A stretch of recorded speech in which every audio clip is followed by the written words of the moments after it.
Hola, què tal? Avui som a Manlleu, concretament a la colònia Rossinyol, un espai magnífic, un entorn genial, amb un bon restaurant i també en un espai per a exposicions. Serà el protagonista d'avui.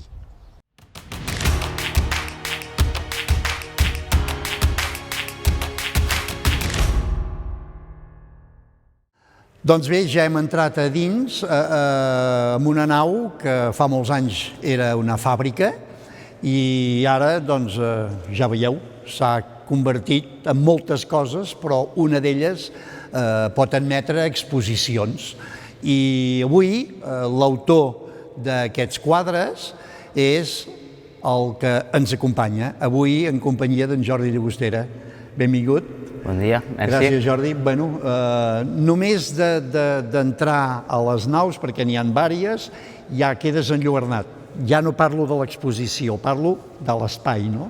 Sí, la sort és que és un espai que l'exposició compon de 1.000 metres quadrats, que és una cosa difícil de trobar avui en dia, i també una de les coses originals i xules és que els quadres, la majoria estan penjats des de l'aire, és a dir, que és una mica com un mòbil. Això va ser una tècnica que utilitzava Alexander Calder, i el fet és que quan em van proposar exposar aquí em van dir que no podia fer cap forat a la paret i va ser una mica enginyar-me aviam com ho podia fer, que quedés original i que impactés. En Jordi és un artista molt jove, com ja heu pogut veure, ell és de Ripoll i fa uns quants anys ja que es dedica al món de la pintura. Els artistes diuen que ja neixen. En aquest cas, tu vas néixer amb un pinzell a la mà o com et va venir l'afició a la pintura? Bueno, vaig néixer amb el llapis, potser, el que passa que sí, de petit era molt mogut i a casa meva n'estaven una mica farts de mi, perquè era el nen hiperactiu al límit, capaç de donar 100 voltes en una taula i no parar quiet. I al final van trobar que quan agafava un llapis tot canviava, em centrava, em calmava i a la llarga el que primer era una espècie de tractament per un nen hiperactiu ha resultat ser una manera de trobar un pensament personal, una manera de meditar, d'estar a gust a mi mateix i de poder posar a lloc molts pensaments i moltes coses. Com arriba un artista jove com tu, doncs que en aquests moments ets, diguem, professional, no? Vius d'això, no és fàcil, i menys tan jove. Crec que al final és lluitar per al que realment un vol, perquè he tingut també feines estables i és difícil deixar aquestes feines i començar a viure el somni. I crec que el difícil és això, trencar amb tot el que és l'statu quo, el sistema, el que se't ve imposat. I al final, si un valora per sobretot la seva pròpia felicitat o com a mínim assumeix que la vida és un risc, crec que es pot trobar. Fa un temps que et va sortir la possibilitat d'anar a exposar a fora. Això toca la loteria, per dir-ho d'alguna manera? La loteria toca, però toca si jugues, sí. I a més, o sigui, crec que podies escollir diversos països on podies anar, no?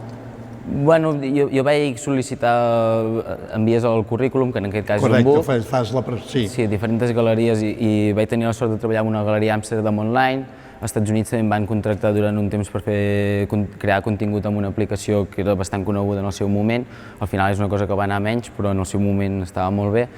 I em va contactar una galeria de Nova York i bueno, vaig tenir l'oportunitat d'exposar alguns quadres. Com és una experiència de poder anar a exposar no a Manlleu, sinó a Nova York, que són paraules majors, això?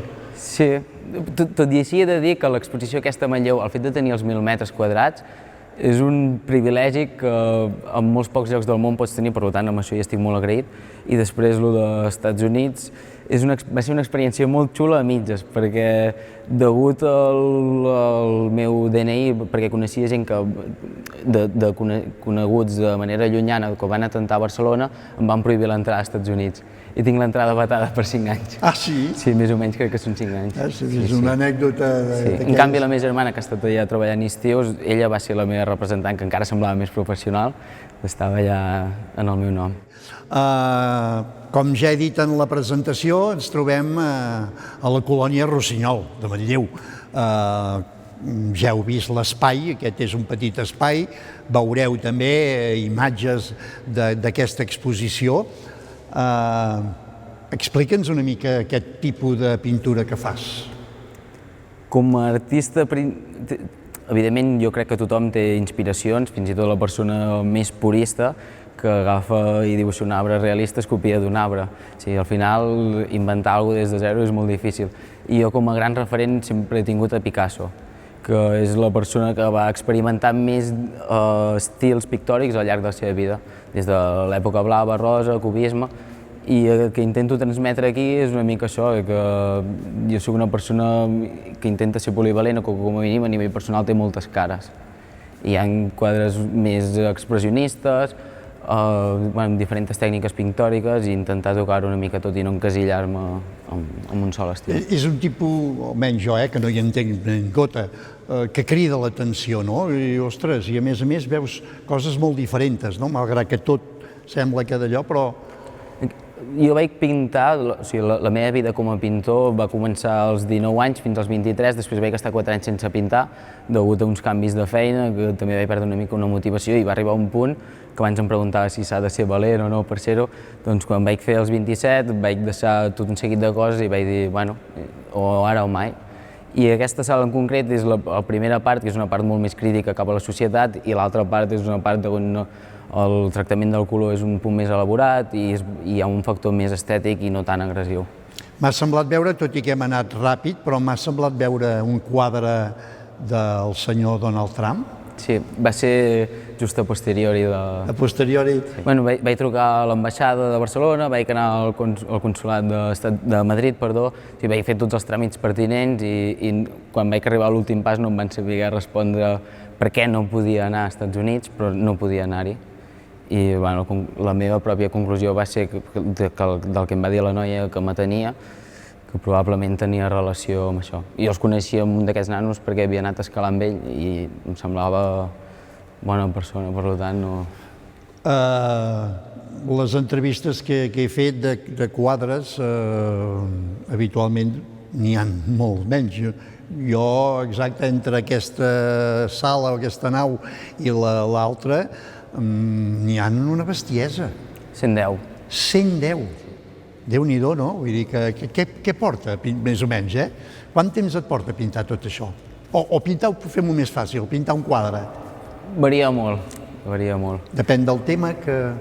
Bueno, hi ha quadres ja sigui per al format o per al tema que poden sortir de manera molt més ràpida, estil de pintura. De l'altra sala tinc un quadre que hi ha 15 quadres acabats sobre del quadre i el vaig anar tapant fins que vaig trobar el quadre que a mi m'agradava. En canvi, n'hi ha d'altres que potser en una setmana els tinc fets.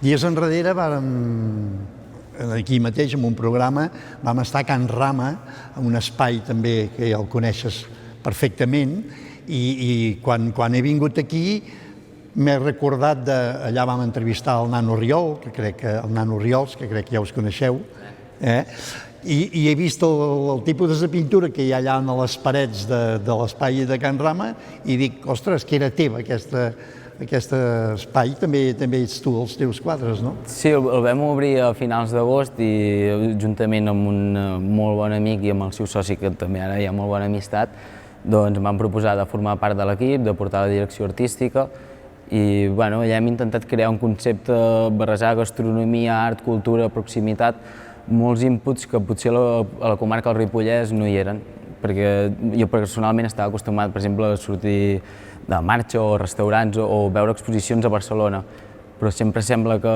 la cultura i els grans esdeveniments estiguin a la capital i no puguin estar en un lloc més petit. I a més aquesta tendència diferent ara, no? Perquè habitualment deies la galeria d'art, anaves allà, i ara no, ara, doncs, això és anar buscant fórmules noves, suposo, reinventar-se, anar buscant espais. Nosaltres des de l'equip el que veiem és que hi ha estils de cultura i de comim per culturitzar-te que són difícils d'arribar a les persones. Per exemple, en un museu tu has d'estar en silenci, hi ha unes directrius. Si tu vas al teatre, també no menyspreo tot això perquè jo pinto i tot el que comporta.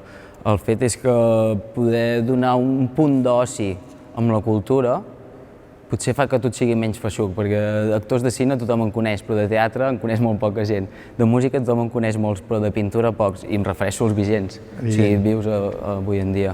I crec que potser hi ha arts d'aquests que el que es mereixen és ser una mica més l'art del poble i no tant un punt elitista, i per això apropar-nos I d'alguna manera també, diguem, obres més l'oportunitat segurament a joves talents que a vegades tenen dificultat per trobar un espai i en canvi si hi ha aquests espais suposo que és, diguem, si més no, ajuda una mica, no?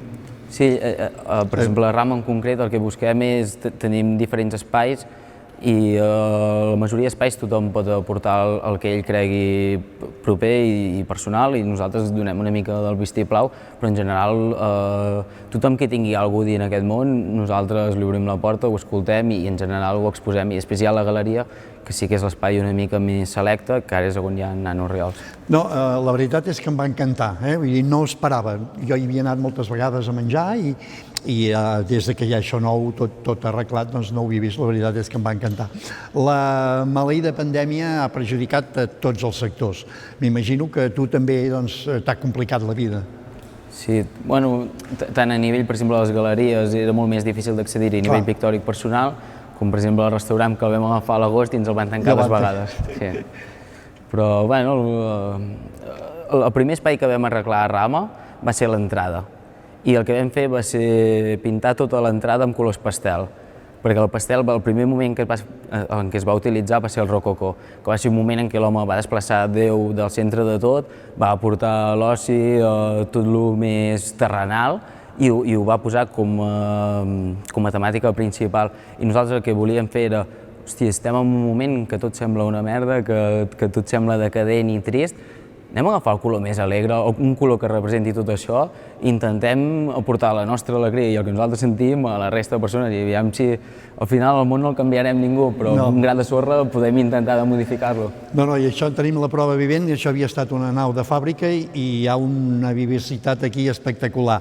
Em va fer gràcia mirant informació teva, a la web, que qui soc? Diu, no ho sé, diu, soc preguntes sense respostes. Les has trobat ja, les respostes? No, malauradament no. Bé, n'he trobat moltes, però crec que mai...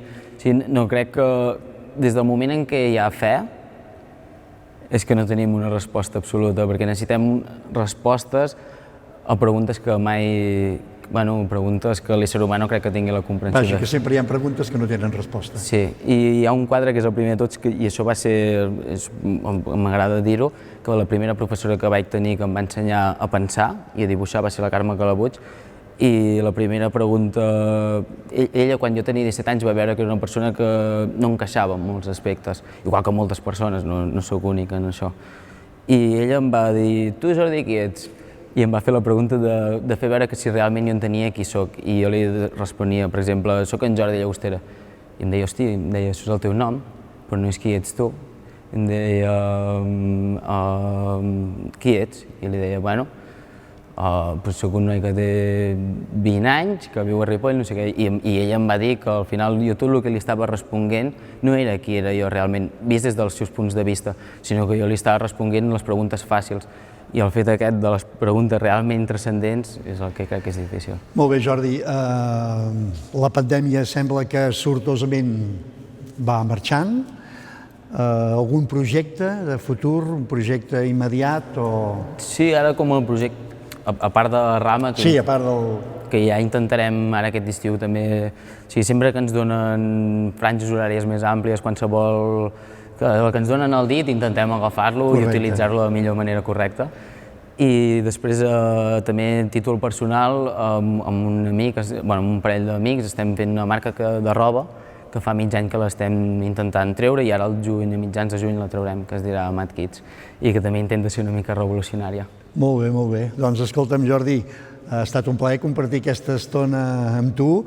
Estic segur que tota la gent que ens segueix a les xarxes haurà gaudit d'aquesta exposició, realment que la pot venir a veure aquí i, per tant, doncs, escolta'm, encantats, desitjar-te sort i èxits en tot el que facis. Nosaltres ho deixem aquí. La setmana que ve, com sempre, tornarem amb un nou convidat o convidada. Gràcies per seguir-nos a les xarxes. Adéu-siau.